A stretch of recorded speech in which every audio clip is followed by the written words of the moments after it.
सारी दुनिया इस सप्लाई चेन से लड़ने में दिक्कत में पड़ी, लेकिन I would like to tell you that India under the dynamic leadership of prime minister Modi has seen a stable economy in India. That is what I would like to say. और जब मैं ये कहता हूं तो मैं आप लोगों के साथ कहता हूं और मैं चाहता हूं कि मीडिया वाले मेरी बात को लिख लें. आज रशिया में इन्फ्लेशन 11.8%, इटली में इन्फ्लेशन 10%, यूनाइटेड किंगडम में इन्फ्लेशन 10%, ऑस्ट्रेलिया में 7.8% और इंडिया में 6.5%. One of the most stable economy. आपको जानकर खुशी होगी कि हमारा ग्रोथ रेट, जीडीपी, मैं बाकी कंट्रियों से कंपेयर नहीं करूंगा. चाइना 3.2 पर खड़ा है, फ्रांस 2.5 पर खड़ा है, USA United states of America का ग्रोथ रेट 1.6 है और इंडिया का ग्रोथ रेट 6.8% पर खड़ा है. This is India, this is Bharat. ये भी हमको समझना होगा. मित्रों, मैं ये आपको आंकड़े इसलिए रख रहा हूं कि दुनिया की नजर में जब भारत को देखते हैं तो भारत एक बदला हुआ भारत दिखता है. यह भी हमको ध्यान रखना होगा. और जब मैं बेंगलुरु की बात करूंगा तो मैं बेंगलुरु के नेताओं को बताना चाहता हूं कि एशिया पैसिफिक में Bengaluru is the fastest growing city in 2023. इसको भी हमको ध्यान में रखना चाहिए. अगर मैं बात करूं कि देश में इलेक्ट्रॉनिक इक्विपमेंट बनने का शेयर में बैंगलोर 50% कंट्रीब्यूट कर रहा है.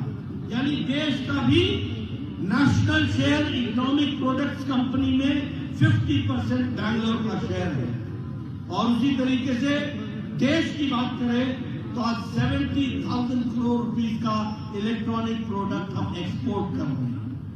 अगर मैं मोबाइल की बात करूं, you will be astonished to know that in 2014 में भारत का 92% मोबाइल बाहर से खरीदता था और आज Bharat, India is manufacturing mobiles to the tune of 97% Bharat produce कर रहा है. ये भारत की बदलती हुई तस्वीर. और आपको जानकर के खुशी होगी कि एप्पल का मोबाइल भी अब भारत में बन रहा है और बहुत जल्दी पोवई साहब ने बात की है फॉक्सकॉन कंपनी से.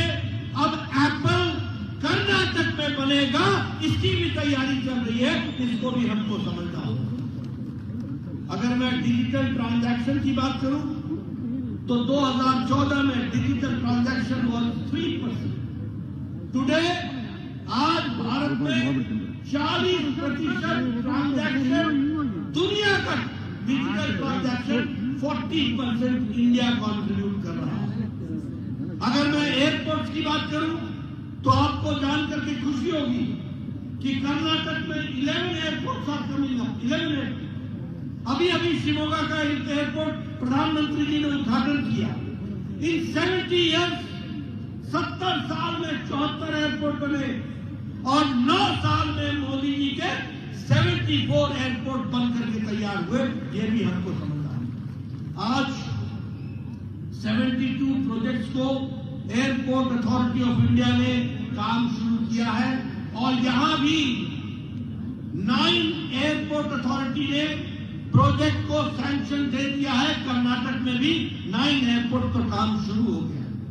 उसी तरीके से कर्नाटक का बजट रेलवे का 4,000 करोड़ था 2014 में.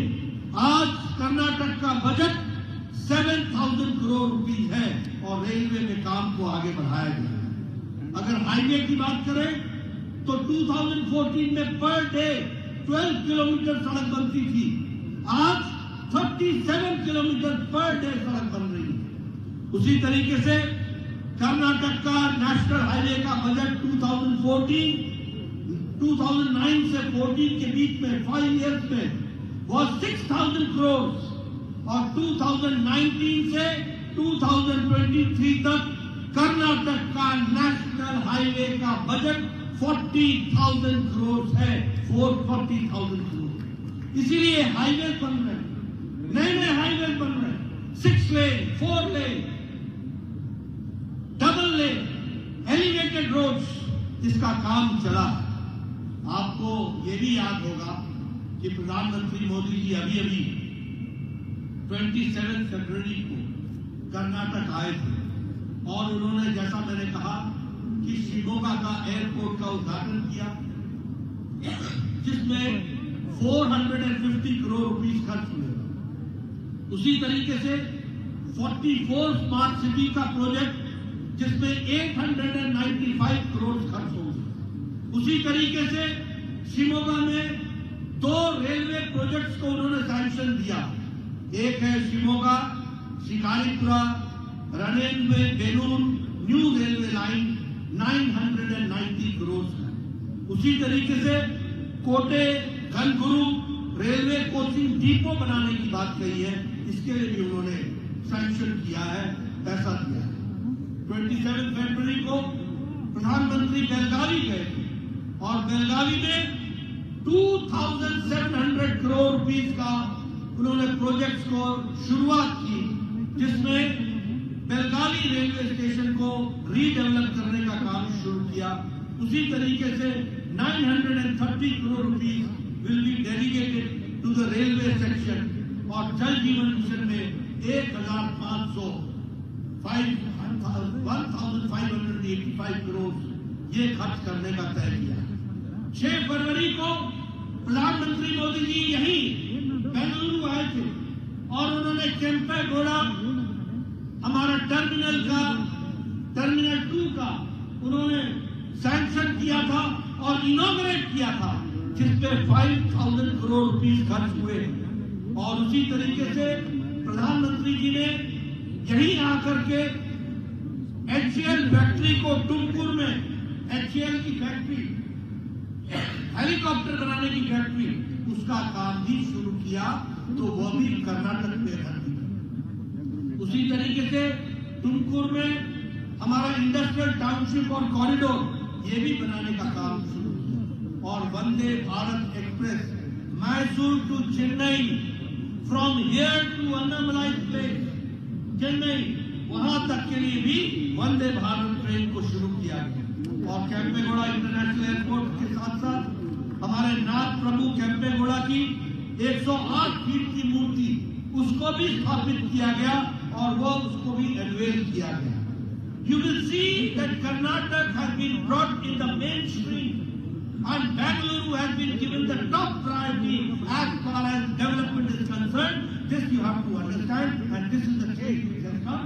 And I would also like to appreciate Vaidhi Basavaraj ji for bringing all this change. Ashwat Narayan ji, R. Ashok ji, all of them have done a good job for this development. अगर हम कहें, आज Karnataka is a state जो देश में top 2 economies में से आता है, इसको भी हमको समझना पड़ेगा। और अभी जो कोमई साहब ने ट्राइबल्स के लिए, वीवर्स के लिए, फिशरमैन के लिए ये जो चीफ मिनिस्टर रायता विद्या निधि को एक्सटेंड किया है, जिसमें लगभग 10 लाख हमारे वीवर्स विल बी बेनिफिटेड, ये बहुत बड़ा काम हुआ। उसी तरीके से गरीब लोगों की बात करें तो 0 इंटरेस्ट लोन पर फार्मर्स के लिए कोऑपरेटिव सोसाइटी में 2.42 लाख फार्मर्स को लोन दिया गया है, यह भी बहुत बड़ी बात है। और रिजर्वेशन के लिए जो आपने एससी को 15% से बढ़ा करके 17% कर दिया, एसटी को 3% से बढ़ा करके 7% कर दिया, ये हमारे ट्राइबल भाइयों के लिए एससी योजना के लिए बहुत बड़ा योगदान है। Friends, prime minister Modi ji ने गांव, गरीब, वंचित, पीड़ित, शोषित, दलित, इनको मदद पहुंचाने का काम किया और उसी को ताकत देने का काम येडियुरप्पा और बोम्मई साहब ने किया। ये भी हमको ध्यान रखना चाहिए। ऑल स्कीम्स, मेक दी प्रधानमंत्री गरीब कल्याण अन्न योजना, it has reached the last mile delivery, make the प्रधानमंत्री स्वच्छता योजना, may it be Ujjwala Yojana, may it be Saubhagya Yojana, may it be Pradhan Mantri Kisan Samman Nidhi, may it be Ayushman Bharat, all these schemes has empowered the marginal section of the society. All these schemes ने हमारे को ताकत दी है, इस बात को हमको समझना चाहिए। मित्रों, मैं आपको इस दृष्टि से भी बताना चाहता हूं कि जेडीएस और कांग्रेस ये एक ही सिक्के के दो पहलू हैं। They are the two sides of the same coin. Both believe in corruption. Both believe in family rule. Both believe in divisive politics. Both believe in divide and rule. Both believe in commission, corruption, casteism, communalism, all types of vices both the parties are having. आप बताइए, JDS family rule में विश्वास करता है कि नहीं करता है? करता है कि नहीं करता है? करता है कि नहीं करता है? कांग्रेस पार्टी परिवार लिमिटेड है कि नहीं है? परिवार लिमिटेड है कि नहीं है? उसी तरीके से कांग्रेस के नेता ऊपर से नीचे तक सब बेल पर है कि नहीं है? भ्रष्टाचार किया है कि नहीं किया है? कमीशन खाया है कि नहीं खाया है? और उसी तरीके से जेडीएस ने भी भ्रष्टाचार किया था कि नहीं किया था? किया था कि नहीं किया था? ये सब दोनों भाई भाई हैं। जेडीएस को वोट देने का मतलब भी कांग्रेस को मजबूत करना, कांग्रेस को वोट देने का मतलब करप्शन को मजबूती देना, ये बात हमको समझनी। और आप बताइए, दोनों ने मिलकर आईपीएफ के 1700 केसेस वापस लिए कि नहीं लिए? 1700 लोगों को जेल से छुड़ाया कि नहीं छुड़ाया? आज पीएफआई बैन है कि नहीं है? आज पीएफआई ने कम्युनल यहाँ कर्नाटक में कम्युनल उन्माद फैलाया था कि नहीं फैलाया था? भाईचारा समाप्त किया था कि नहीं किया था? ऐसे लोगों को बढ़ावा देने का काम कांग्रेस जेडीएस करती है। ऐसे लोगों को आने देना है क्या? आने देना है क्या? मैं उधर से सुनना चाहता हूं, आने देना है क्या? मैं इधर से सुनना चाहता हूं, आने देना है क्या? मैं इधर से सुनना चाहता हूं, आने देना है क्या? मित्रों, देश सुरक्षित है प्रधानमंत्री मोदी जी के नेतृत्व में, और प्रदेश सुरक्षित है येदियुरप्पा जी और गोमई जी के नेतृत्व में, और उनके हाथों में कर्नाटक सुरक्षित है, आगे बढ़ेगा, विकास करेगा, इस बात को समझना। और मोदी जी का आशीर्वाद है। मैंने आपको 30 स्कीम्स गिरा के दी, ये सारी स्कीम्स कर्नाटक को मिल रही है कि नहीं मिल रही है? मिल रही है कि नहीं मिल रही है? विकास हो रहा है कि नहीं हो रहा है? इस विकास को रखना है कि नहीं रखना है? रखना है कि नहीं रखना है? रखना है ना? रखना है ना? अगर रखना है तो कमल खिलाना है, कमल खिलाना। और देखिए, ये लोग, मैं एक बात और कहना चाहता हूं, ये लोग मोदी जी का विरोध करते करते देश का विरोध करने लगे। यहां भारत जोड़ो यात्रा निकली, भारत तोड़ो यात्रा का जो काम इन्होंने पकड़ा, भारत में इनको किसी ने नहीं सुना। आजकल इंग्लैंड में भाषण दे रहे हैं, ये काम कर रहे हैं। इनको पता ही नहीं है कि भारत मोदी जी का विरोध करते करते ये देश का विरोध करने लगा। दूसरी बात क्या कहते हैं? मोदी तेरी कब खुलेगी, और देश क्या कहता है? मोदी तेरा कमल खिलेगा, तेरा कमल खिलेगा। इस बात को भी हमको ध्यान रखना। ऐसी भद्दी भाषा, ऐसी स्तरहीन विहीन भाषा, ऐसे लोगों को घर बैठाना चाहिए। ऐसी पॉलिटिकल पार्टी प्रजातंत्र में काम करने योग्य नहीं होती है। इस तरीके से प्रजातंत्र नहीं चलता है।